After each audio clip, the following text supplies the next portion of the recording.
Биздин замандын кишилерине советтик СССРдын жарандары да кирет. Ага, мынакей биздин Кыргызстандын жарандары да бар. Мына ошол биздин жарандарда ошондой эле советтик кызматкерлерге бул советтик армиянын жоокерлери камтып турат. Эгерде ошол мезгилде сен армияга барбасаң, кыздар чаңган мезгилде болгон. Себеп дегенде армияга барбаптыр деп. Анысы кандай? 23 февраль бул советтик армиянын ата мекендин коргоо күнү, жана ошондой эле 15 февраль бул афганистердин күнү. Башкача айтканда, Афганистандан чыккандын 30 жылдыгы. Сиздер менен кеп келгенде көрсөтүүсү саламатсыздарбы?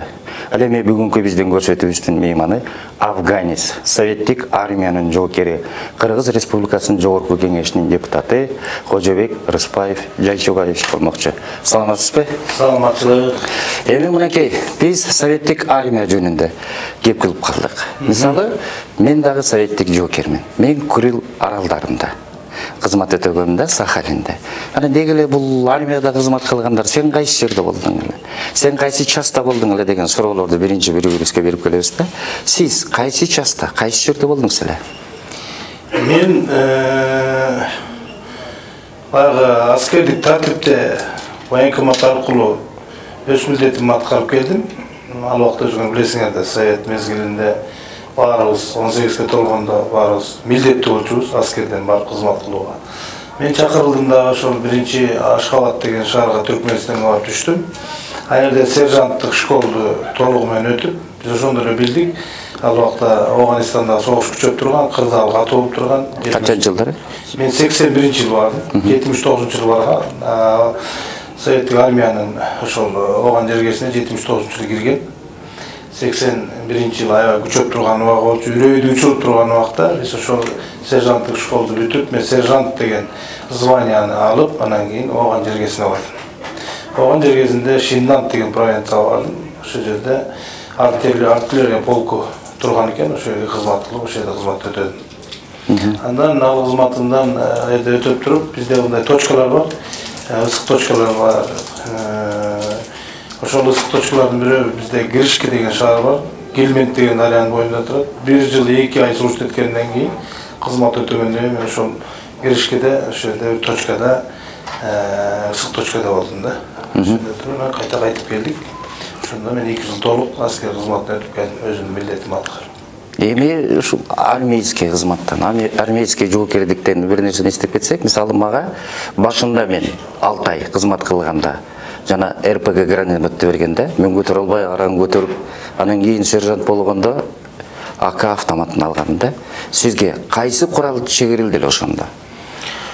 Мен ошондо кайсы милдетти аткардыңыз? Бизде ал убакта Союз малында бир жакшы нерсе, школдо эле, мектепте эле жүргөндө да жана военный уруктар бизге сабак берчү да. Биз ошо военный тартипти кандай автоматты, кандай разборка, сборка деп коет, ажыратып, чачып, кайта чогултуп, аны биз уже үйрөнүп калганбыз. Оңго, солго бурулганды, равняй смирнаны биз мектепте эле үйрөнүп калган экенбиз. Мага ушул жагынан жеңил болду да. Азыр дагы мен ошондой мектептерде ошондой сабактар болуусун тилейм. Себеби дегенде кол эмгек сабагы жок азыр баягы. Биз ошол убакта кол эмгекте эмгек үйрөнүп калчубуз. Армияга барып эле армиянын тартибин үйрөнүп калчубуз да. Ошол мага жеңил болду. Мен ошо мектепте деле спорт менен алектенип, мындай аябай өзүм дене тарбиям жакшы болгондуктан мен мага андай оорчулук деле сезилген жок. Наоборот, мен ошол жерде жүргөндө менин балчандарым бар, алар билет. Бизде марш-бросок болуп калды. Ошондо дивизия жүгүргөндө, ошондо 10 миңден ашык аскерлер жүгүрдү. Ошондо мен биринчи келгем. Ошондо оркестр менен тосуп алышкан, турпа деп коет, бизде Түркменияда. Андан тышкары сержант школун окуганда мени бир багыт менен окутту. Биз жанагы мен командир отделение болуп чыктым. Өзүмдүн кесибим командир отделение по разведке деп коет. Разведка боюнча. Ошондо биз жанагы артиллериядагы координаттарды берип тура турган окуусун бүттүм мен 6 айдын ичинде сержант школду. Айда жана бусоль деп коет, бусоль менен координаттарды берип, анан кийин команда берип турасың. 4 беглых огонь, 1 огонь, ушундай. Ошол координаттар берген командир разведка деген ошол эме менен. Эң оор эле снаряддарды сүйрөп ташыган оор ящиктерде болот. снарядтар, чоң снарядтар, аны көтөрүп 2 солдат жүгүрүп ташыйт. Анан гаубица деп коет, артиллерияны билесиңер. Анын баары 2 буту бар, буттарын койдуруп, анан өзүнүн жана дууласын көтөртүп. Негизи бул аябай мындай трудоемкий эмеде оборудование, техника. Ошондой мага көп деле кыйынчылык болгон жок, себеби дегенде мен физически мындай даяр болчумун да, ошондуктан армияга барганда тем более күндө саат 6-да подъем, жүгүрөсүң, заниматься этесиң, физподготовка өтөт, машыгасың, ошентип баягы мен сүрөттөрүндө эле бар армиядагы мен мындай андай кыйынчылык сезген жокмун. Жана сөзүнүн башында мен айтып калбадым, ошол жана кыздар армияга барган солдат балдарды да жакшы көрүшөт деп. Себеп дегенде баягы армияга менин өзүмдүн сүйлөшкөн кызым армияга бардым беле деп менден сүйлөшөрдөн мурун сураган да. Ана мен армияга баргам деп айткам да. Анысы кандай бул армияга баргандан эмне жакшы жагы бар эле ошол кездерде? Армияда барган балдар эми негизи мындай да, ал убакта Союз балында армияга кетип атканда, келип атканда өзүнчө бир мындай кандай десем, азыркы кезде жана мода болуп кетпеди. 11-классты бүткөндө чогулушуп, анан провод жана эмелерин өткөзүп, 11-де бүттүк дешип, тагатча таңды көрөбүз дешип, армияда ушундай болчу да, провод чогулуш өткөзүп, анан жөнөтүп, анан тимеле ата-энелердин баары чогулуп, баланчанын баласы армияга кетиптир деп. Анан армиядан келген балдар ошол убакта биздин байкелер ушундай татынакай, подтянутый, шалбар эле айылда жүргөн балдардын баары чыккыйган, формада ушундай жарашыктуу, ушундай бир көзгө бир сонун көрүнчү эле да. Анан армейский кийимдери, жана парадкалары, анан баягы ордендери, медалдары армейский, ушулар тагынып келгенде бизге ушунчалык мындай кызыктуу көрүнөт да. Анан баласы келиптир, баланчанын армиядан уулу келиптир дешип, мына чоң жигит болдуң деп. Армиядан келгенде үйлөнүп салчу көбүнчү. Анан армияга барып келген балдарды да кыздар өздөрүнчө мындай ошол убакта баалачу да. Армияга барып келген, бул Германияда болгон. Анан баягы жомок кылып айтып беришет да, ой, армияда момундай болуп, анан мен Германияда, анан мен тиги Россиянын бир шаарында болдум, Москвада болдум, баланча войскада болдум деп айтып берип, анан кээ бирөөлөр баягы ушундай парадный кийим менен келет, бакырамасы менен жаркылдап келип, өтүгү менен кычырайт. Бүткөн боюна мындай аябай тыкан. Армия негизи такая школа, высшая школа да, воспитание бул деген аябай деген тарбия да, тарбия. Анан ошол армияны өтүп келгенде негизи кыздар ошо жагын караса керек да. Ошол армияга барып келди, такшалып келди. Баланчанын баласы урушчу да ата-энеси. Бул армияга барып эле киши болуп келбесе киши болбой калды деп мындай аксакалдар айтып, ушундай бир жакшы тарбия бар эле да. Азыркы армия менен андагы армияны салыштырып болбойт. Анда үйдөн аябай алыс кетчүбүз. Анан отпускада келип кетчү, кээ бир жакыныраак тургандары, союздагылар. Биздин тагдырыбызга Афганистан түшүп калган экен. Афганистанда бизде каякта отпуска. Биз 18-19 жашар кырсылдаган жаш кезибизде эле автоматтуу моюн келип согуш таласында болуп калдык да. Негизи армия деп калдык да, негизи ар бир мезгилдин, ар бир убакыттын өзүнүн тили бар. Мына ошол убактагы армиянын тили жана равняйся, смирно деп ушундай сөздөрдү. Ошондой эле армиянын арасында пойты армейские песни деп калчу да. Анысы кандай ошол армейский ырлардан болсо бир ырдап бербейсиз, кайсы ырдачы?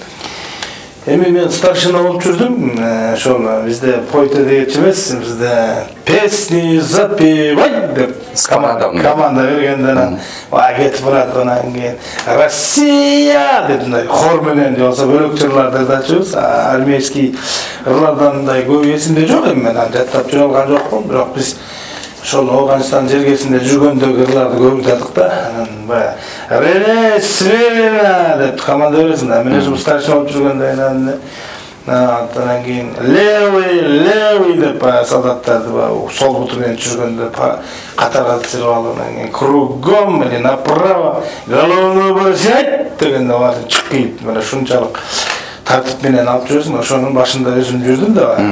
Старшина. Как старшина. Обед алып барасың, алып келесиң, катарга тизесиң, ар кандайлар бар. Аларды биз Афганистанда жүргөндө өзүбүздүн ырларды ырдап көп отурдук да. Мисалы үчүн биздики мындай ошол согушка арналган ырлардан, мисалы үчүн опять тревога, опять мы ночью вступаем в бой. Когда же дембель, я мать увижу и дом родной. Когда забыл... Же болсо мындай жана эң аркы куплети бар, мисалы үчүн ну что ж, ребята, нальем бокалы за тех парней, кто отдал жизни во имя счастья чужих людей, кто не увидит за синком гробом родную мать, кому досталось за тех парней чужой земле лежать. Говорят, в Афганистане лишь душманов одни живут, будто плен нас захватили и на мечеть на расстрел ведут. Говорят, у тех душманов до колена борода, но только я заявляю прямо, это полная ерунда дегенде. Афганларда. Барбер армейский рулар жакшы болот да. Бул патриотский рулардан. Песок раскален палящим солнцем по 60 град, из струйки пота с хыбы стекают глаза едят, от старой фляги воды осталось на полглотка. Здесь все смеются, а там, как прежде, идет война.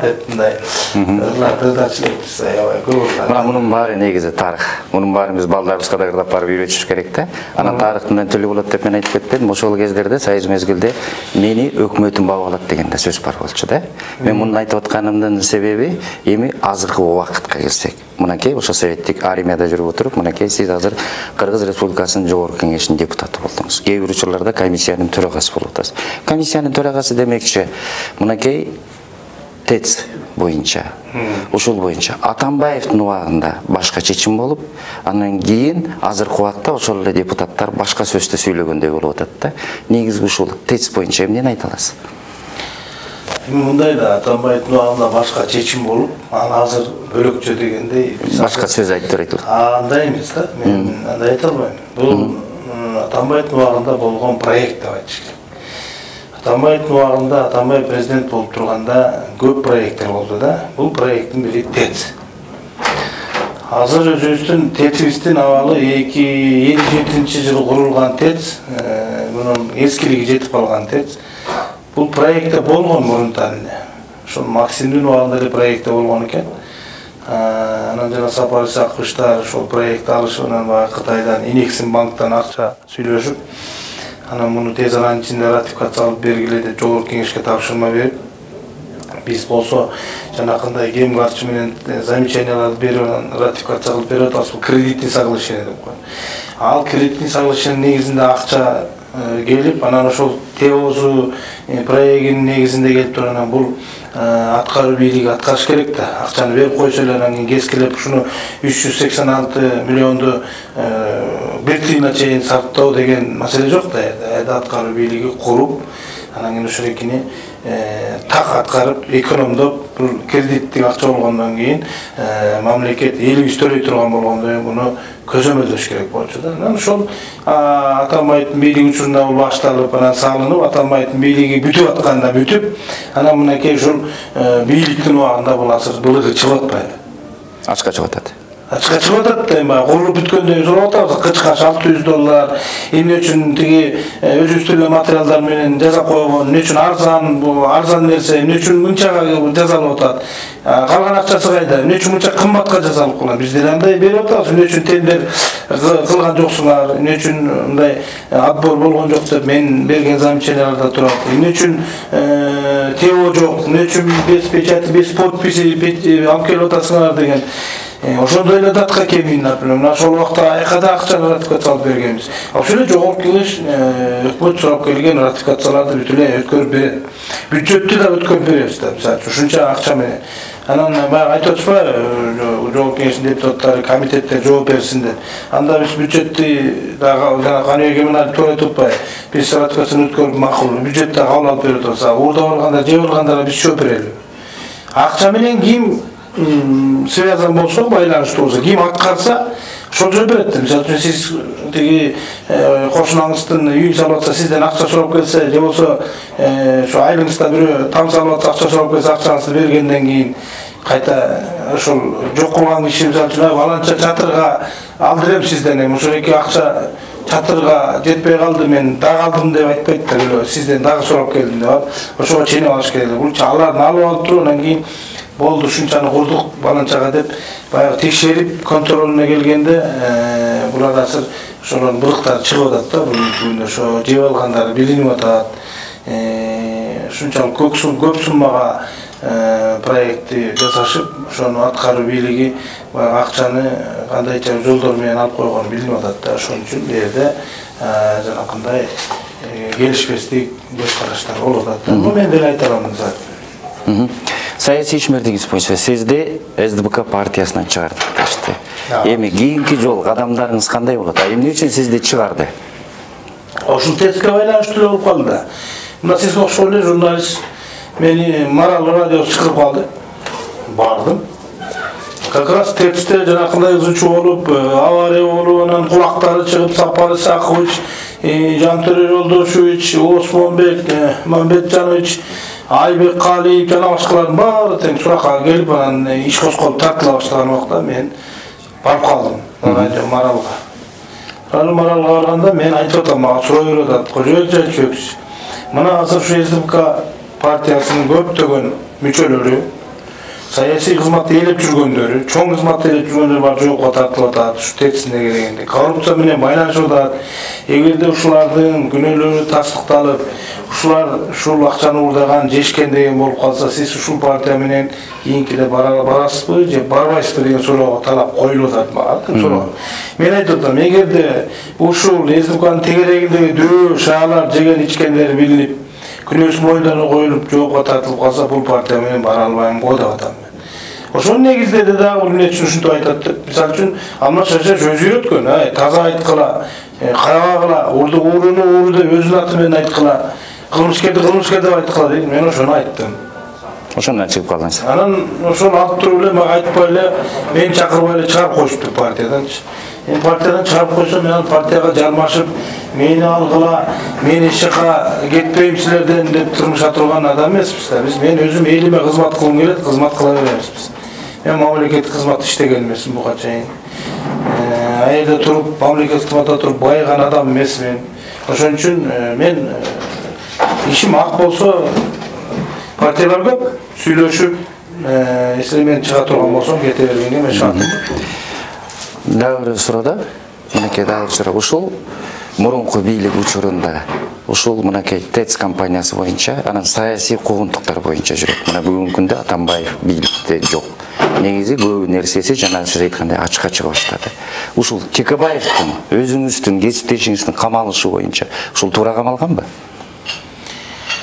Текебаев боюнча мен айткым келет, бул эгерде мындай жол менен камаса, бул анда болбойт да, бул туура эмес. Себеби дегенде күнөөсүн мындай факты менен доказать этиш керек да. Бул юридический жактан мен ойлойм, Текебаевдин камалуусун мен туура эмес деп ойлойм. Себеби дегенде жана Мажеевский деген азыр активист болуп чыгып атпайбы, Россиядан да кармалып туудасуда болуп атат. Анан ошон үчүн ал мен берген азыр мисалы үчүн сизге бирөө келип эле мен баланча акча берген деп койсо камап коюш керек. Ушундай логика ушундай болуп атат да. Ошон үчүн мен ойлойм, Текебаевдин бүгүнкү күндөгү күнөөсүн далилдеп турган жокко тартыш керек болчу.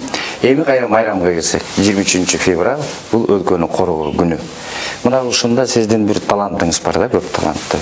Күмөндөр Абыловду ушул туурап жүргөн талантыңыз бар. Эми ушундан да бир жолу ушул майрам күнү катары биздин көрүүчүлөрүбүзгө Күмөндөр Абыловду бир туурап берсеңиз. Эми көкөмдү туурап атып мен тиги коомчулукка таанымал болдум окшойт. Себеби дегенде менин киного да тартылгам. Андан тышкары өзүмдай өнөкпоспун, ырдайм, бийлейм дегендей, комуз койнойм. Бул эми баягы коомчулук билет да ким кандай экенин. Эми депутат деген бир эле саясий эле жол менен жүрө бербей, мындай көп кырды болуш керек да. Анан мен ошо ойлоп атам, ошо мен ушундай мүнөзүмдү Алла Таалам ушундай мүнөз бергенине мен ыраазымын да. Келсе мен өзүмдү жигитке жетим ишенер аздык кылат деп айтып жүрөм. Мына күмөндөрдүн эми көп нерселерин тойлойм. Сурап калдыңыздар, эми ушу 23 февраль элибизди мен куттуктап койгум келет, ушул эфирден пайдаланып.